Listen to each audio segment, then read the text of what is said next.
The internet has grown a lot over the last few years. What started as a small project for government researchers to share information between each other has now become an essential part for most people's everyday lives.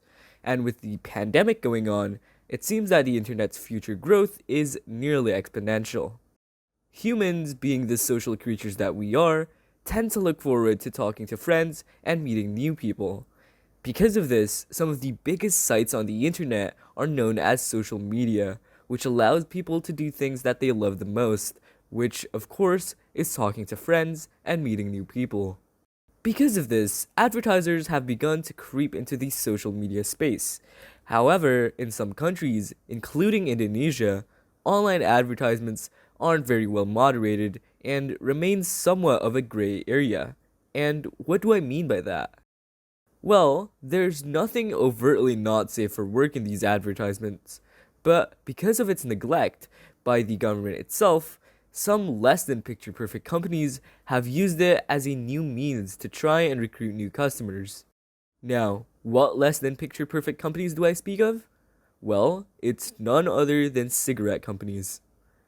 Using social media, they try to reach the younger generation with a pretty unorthodox method, targeting those who are insecure about their personal image. They try to convey smoking, and cigarettes in general, as cool and masculine, and they've tried doing this by mimicking posts from a lifestyle company, such as BuzzFeed, with posts such as how to get over an ex, or polls on whatever is trending right now. As with everything in life, things can fail. And today I'll be taking a look at Mighty Tiny, which was an advertisement campaign targeted at the younger generation through sites like Instagram and Facebook, made by Forte, which is one of the largest cigarette manufacturers in Indonesia. Mighty Tiny started as somewhat of an odd project. They started around 3 years ago, but their strategy was always somewhat the same. Again, they tried to portray themselves as relatable, asking for people to share their stories in the comments section. However, these posts usually don't get a lot of traction and only garner around 20 to 50 likes at a time. So, around November of 2018, Mighty Tiny partnered with Tahilalats, a fairly well-known comic artist in Indonesia, along with a giveaway promising around $200 worth of shopping vouchers each month. For an account that gets less likes per post than some privately owned meme pages, that's a significant amount of money, and it still doesn't take into account the cost of partnering with Tahilalats themselves. These posts on Instagram garnered 100,000 and 60,000 likes respectively on Tahilalats' account. However, this would do fairly little for the Mighty Tiny account itself. People criticized these posts as annoying, intrusive, and some just called them outright confusing. What were they selling? Why are these posts in my feed? But some praised the account for sharing insightful information on topics that they love, and I'm still pretty sure that these people are the ones who are running the account itself. In 2019, Mighty Tiny had another brilliant idea. So, our giveaway failed, and I don't think teens are all that interested in our product. So, this year, let's try something else. Instead of trying to appeal directly to teens, the strategy now was to go after young adults through partnering with news sites such as thetik.com. These posts did considerably worse than their last partnership, with the only remaining post garnering around 360 likes, as opposed to the 100,000 that their previous partnership had. This partnership, while being considerably smaller, had pretty much the same outcome. If I had to guess, their main problem is just how odd their marketing tactic is, and the fact that they don't even try to market their product in the slightest. They've tried to become the next BuzzFeed while at the same time building a reputation for their brand, but the truth is that it's hard to reinvent the wheel. When your content is in reality just rehashing other people's work in a simpler format, it's definitely going to be hard to gain attraction with barely any personality to go off of.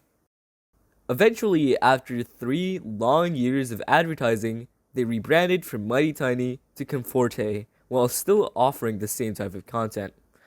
It's unknown whether or not there's been a change in management or anything of that sort, but we can assume that they're at least trying to get away from the Mighty Tiny brand name.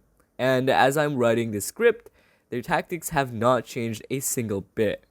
While the failure of their first advertising campaign is tragic, it paints a bleak picture for online advertising here in Indonesia. First off, when I first saw these ads on my homepage, my account was and still is under the age of 18, which is the legal smoking age here in Indonesia. A grand total of 34%, which consists of 63% of all men and 5% of all women of Indonesia's population, smokes. And the WHO, or the World Health Organization, has ranked Indonesia the third in the world for the total number of smokers in 2010. So, you might ask, if smoking is such a huge problem, why doesn't the government just shut down the tobacco industry? They've already been criticized multiple times on the subject, and some people have gone and called Indonesia tobacco land for how lax the rules are on tobacco. Even stores near elementary schools can have advertisements on cigarettes, and in fact, some just straight up sell them. The problem is, the tobacco sector has become an essential part of the Indonesian economy. In some places, tobacco companies employ 2/3 of the entire population, and this typically happens in more rural areas. Not only that, because of the high numbers of active smokers in Indonesia, some smokers might even start smoking because of their relatives and family members that were already previously smokers before them. So, can we do anything about this? Actually, we kinda can. We should advocate for the government to age restrict or even outright ban these advertisements. After all, most social media do ask for your age and birth date before signing up.